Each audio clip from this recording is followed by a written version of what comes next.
Before we get into any specifics, I will just skip to this point. The Monkey is now my favorite Osgood Perkins film. Wait!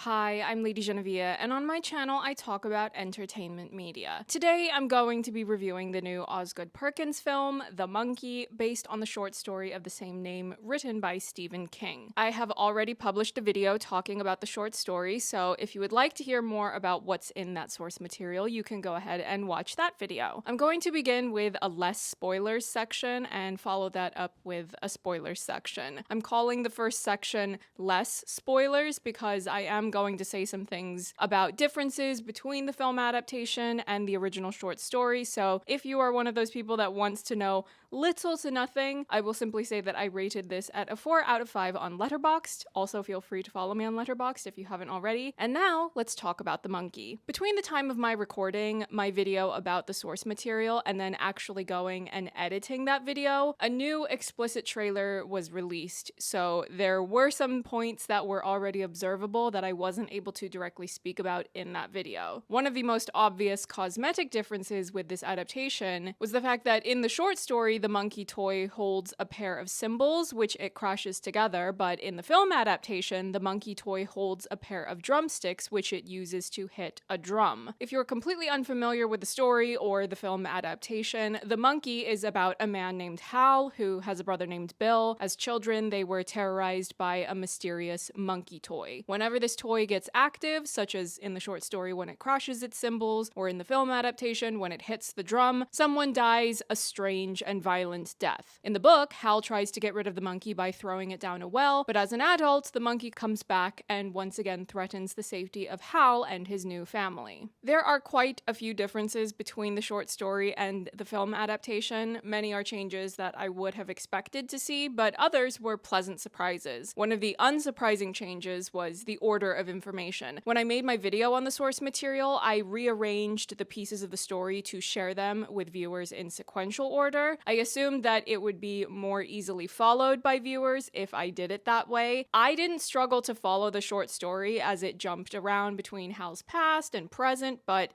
it's different to write a work of fiction intended for readers who like to read books and short stories compared to making a video where you're trying to hopefully make a story more accessible to a wider audience. In the film adaptation, they largely present his childhood, Hal's childhood, and show a lot of those events before returning to the present day of his life as an adult. They also changed the timeline to match the period of when the film is being released. The short story was originally published in 1980, so Hal's present day life as an adult and how he conducts himself is such that when you read the short story, he definitely feels like a product of his time. Theo James as Hal feels very updated, so the adolescent flashback takes place in 1999 and the present day is 25 years after that. These differences made sense to me because a lot of the ways that Bill behaved and emotionally expressed or didn't express himself would have probably felt dated or made him less sympathetic to a 21st century audience if they had chosen to do it exactly how it was in the short story. But a really welcome surprise for this film adaptation is how much more comedic of an interpretation it ended up being. The deaths that the monkey causes are done with a sort of cartoonish, almost Looney Tunes style of violence because they're so ridiculous and so over the top, it doesn't come across like the movie is trying to disturb or upset the audience with these deaths. There was a lot of laughter in the audience of my early screening, not only at the deaths themselves, but a number of other things that various characters would do or say. And I found that this stylistic choice really helped to enhance the film's pathos. Instead of the audience being first and foremost having this sensory overload of trying to process really grim, upsetting deaths, the emotional focus of the story is able to focus instead on this multifaceted inspection of trauma, grief,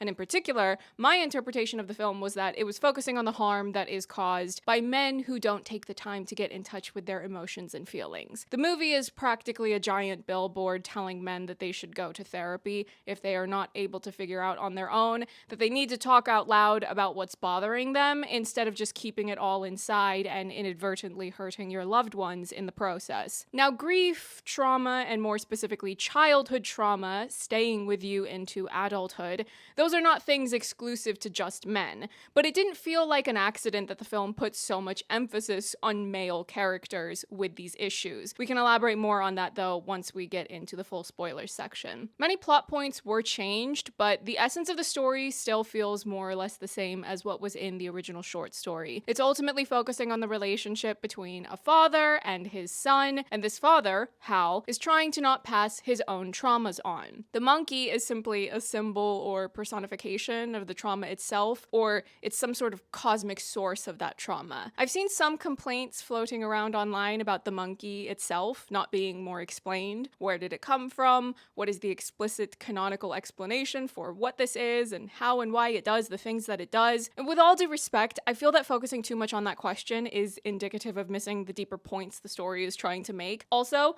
the short story never gave a definitive answer to those types of questions either. Theo James was excellent in this. He played both Hal and Bill. In the short story, they were simply brothers, but in the film, this relationship has been altered so that they're twins, although in both versions of the story, Bill is the older brother. He was equally convincing as both characters, who are vastly different from one another. Hal is a very internal character. There's always a lot going on with him that he is not saying out loud or expressing to others, whereas Bill is a very loud and brash character. And I would love to see Theo and Osgood team up again because what they've made here together was really fun to watch. Tatiana Maslany also ended up being so engaging. The short story didn't make her character anywhere near as dynamic as the way Tatiana played her in this film. Part of this is a difference in the auteur shaping the story, but it's also a difference in the medium. Since The Monkey is a short story, a lot of what you're getting the deepest understanding of is anything and everything going on internally with Hal, because the story is told entirely from his perspective, and so you can simply hear what he's thinking and feeling without there being much to get in the way of that. But with the film adaptation, every actor was given a lot more room to put significant energy and character into whichever role they were playing. I would anticipate that The Monkey will have a very easy time appealing to viewers because it's something that can work on multiple layers. For people who will see this as a really funny horror comedy about a haunted object with lots of cartoonishly violent deaths, they will have plenty of fun with that. But for the people who like to read into the deeper layers and subtext of a story, this is also a really rich narrative exploring grief, trauma, being haunted by loss, and the wounds that never healed from childhood and how they can fester into adulthood. This intense struggle to try not to pass those wounds on to the next generation. I just found it all very compelling and emotionally resonant. The film made me laugh, think, and feel, and all of those things in ways that I really enjoyed. It's a toy monkey? It's evil. It's basically the devil. But now I would like to talk about full spoilers, so let's start at the very beginning. There were some surprise appearances in this film where we either had actors popping up that I didn't know would be in the film, or I was surprised by what their roles ended up being. In the film's opening, we meet Hal and Bill's father, who is a pilot, visiting some sort of secondhand store where he is trying to get them to take the monkey toy. The implication is that he's already deep into being haunted by the toy and having to deal with the absolute mayhem of the cartoonishly violent deaths that happen after the monkey beats its drum. Hal and Bill's father is played by Adam Scott. I must have missed the memo altogether that he would be appearing in this, but okay, it was a welcome surprise. And then we have the harpoon going off and the shop employees' entrails flying across the room. What an opening. And I really do love how over the top the opening is because it immediately lets the viewers know to buckle in for a wild ride. And it lets the horror fans or the cinephile audience know this is not Longlegs. The tone, style, the comedy, this is something completely different and you're going to have a whole other type of fun with it. After that, most of the first portion of this film goes through Hal and Bill's adolescent ordeal with the monkey. I am so relieved that they didn't do any of the animal deaths from the short story because that would have absolutely ruined the comedic tone and momentum that so much of the film was building, especially early on. son. Immediately, they establish that there's a rift between Hal and Bill.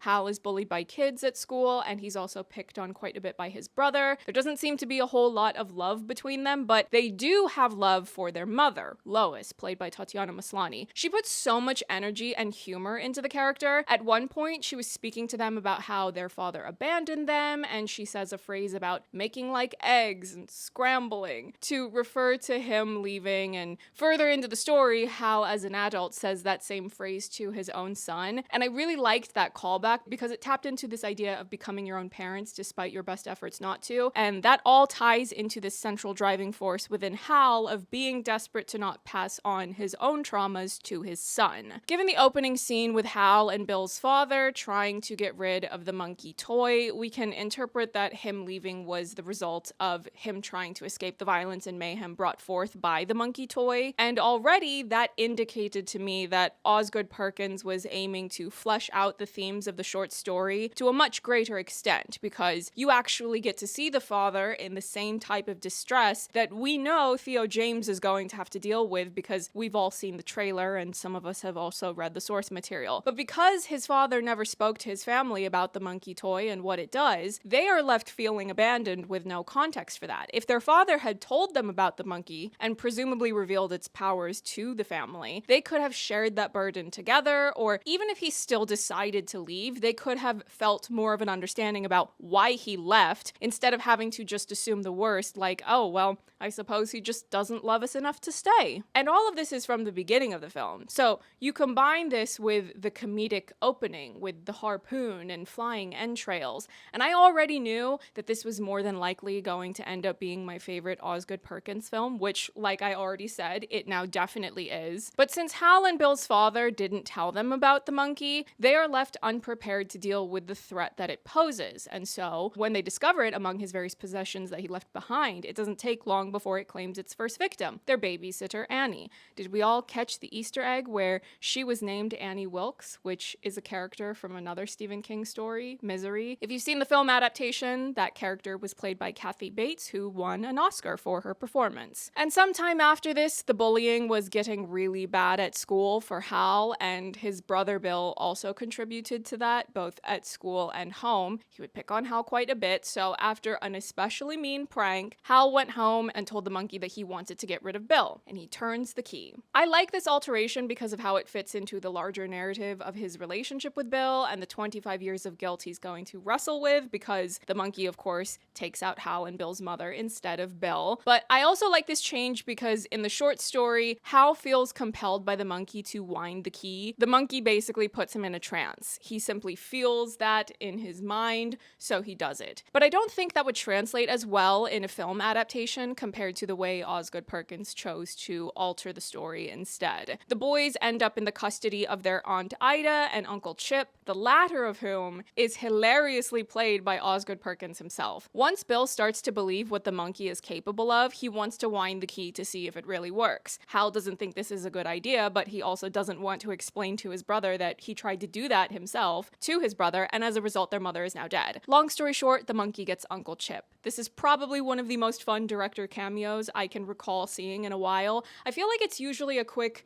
I'm just being nonchalant in the background sort of thing, but in this case, it's just a couple of minutes of him being an eccentric Uncle Chip. And then he dies. Following the thread of Adam Scott and Osgood Perkins being in these really funny small roles, I will also mention that Elijah Wood was another great addition to the cast. He has a small role as Hal's wife's new husband. This peculiar self-help sort of character. He's trying to adopt Hal's son. He and Hal get into a pretty funny argument when Hal comes over to pick up his son, and they're arguing specifically because of the fact that Ted is trying to adopt Hal's son, Petey. All that to say, I love the way an actor who is as known and successful as Elijah Wood is perfectly content to just pop in a small role like this that's funny, memorable, and a bit outlandish. But going back to Hal and Bill's adolescence, they opt to put the monkey back in the box. Hal had tried to get rid of it before they had moved in with Aunt Ida and Uncle Chip, but of course it popped back up at their new home. After the monkey gets Uncle Chip,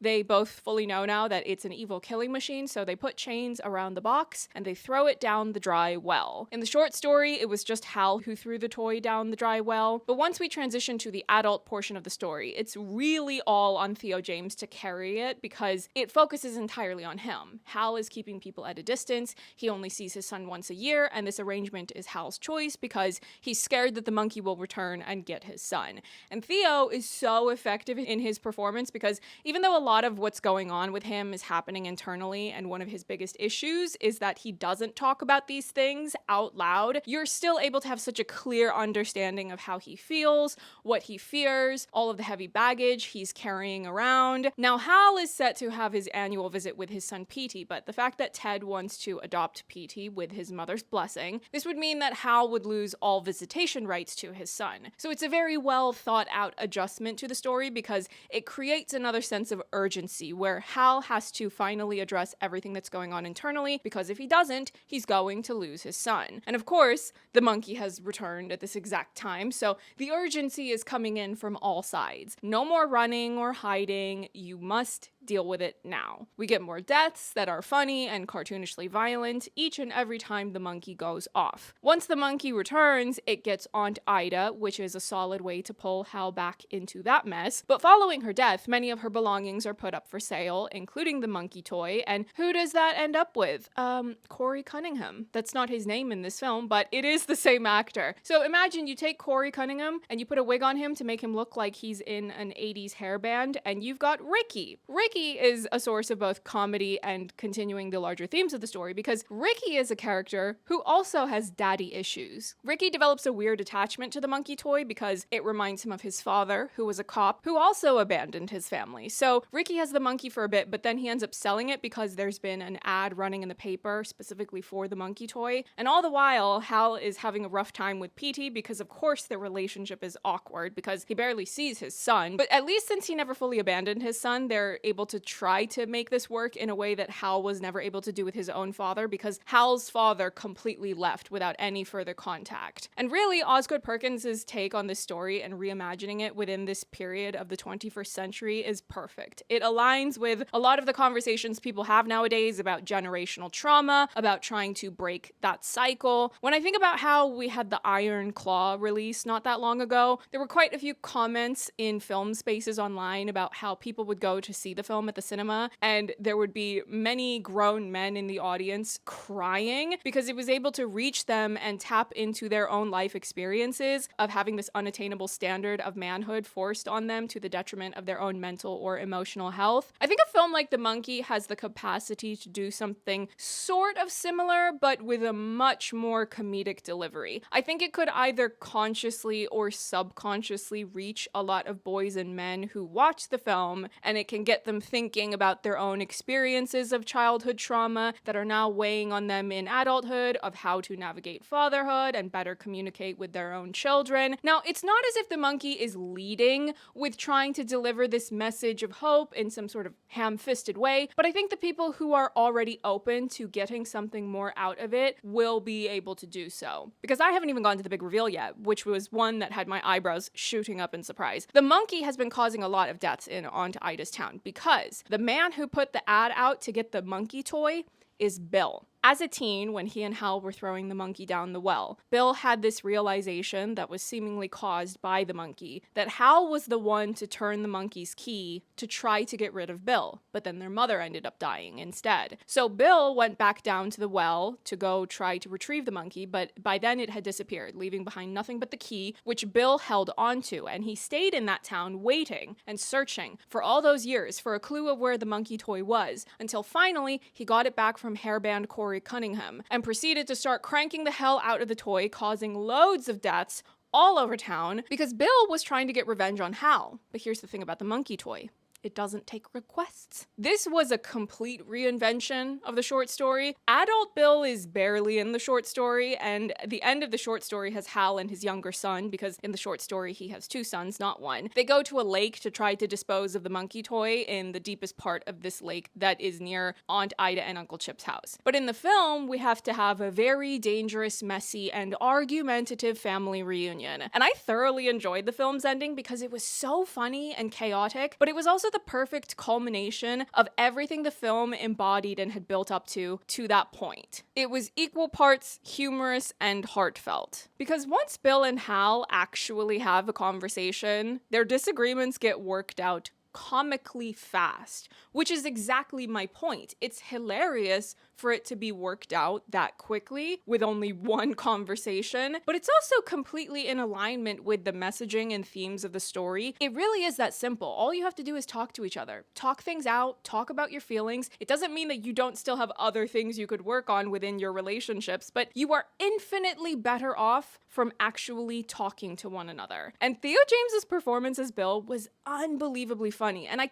don't know if I've ever seen him do comedy before. I know that White Lotus has a certain amount of dark humor to it, but in that season, he was just a sleazy slime ball. This performance as this character, oh, I'm definitely going to need to see him do more comedy. I need to know what else he's capable of. And one other thing I want to mention or give my thoughts on, maybe it's redundant to say this to anyone that saw the film and cares enough to go and watch a movie review, but at the end of the film, when Hal and PT are driving off and Hal sees a man on a horse, I'm pretty sure that's death. I think that when you pair that imagery, you can think of things like the 4 horsemen of the apocalypse. With the conversation he has with PT about what their plan is to deal with the monkey, where they will hold on to it together and deal with it together. I forget the exact wording of the conversation, but to me, that translates to Hal making peace with the idea of death and the fact that death can just unpredictably pop up randomly and horrifically in his life. Osgood Perkins played this really well. It's such a delicate balance, but he truly nailed it. There's so much humor in the storytelling and everything is so outlandish and over the top, but at the same time, it's genuinely poignant underneath all of that. Because the monkey is a real threat. We can see this. It went all the way off and caused so much mayhem in the town without anyone winding it up at the very end of the story. So you can have this wild spectacle for the audience and the superficial viewers who don't want to do any sort of deeper analysis on what they're watching, but they also don't overly explain the monkey in a way that would necessitate some sort of need to take action to defeat this evil object, because fundamentally, that's not what the story is about. The story is about Hal and Bill, but mostly Hal learning to let go of all of this baggage they've been carrying around and refusing to talk about. They learn to open up and mend those relationships instead of lashing out or trying to run away and avoid those meaningful connections. Overall, I just had a really great time with this. And it's about time too, because most of the horror films I've watched this year have not been living up to my hopes or expectations I had for them beforehand. But The Monkey was so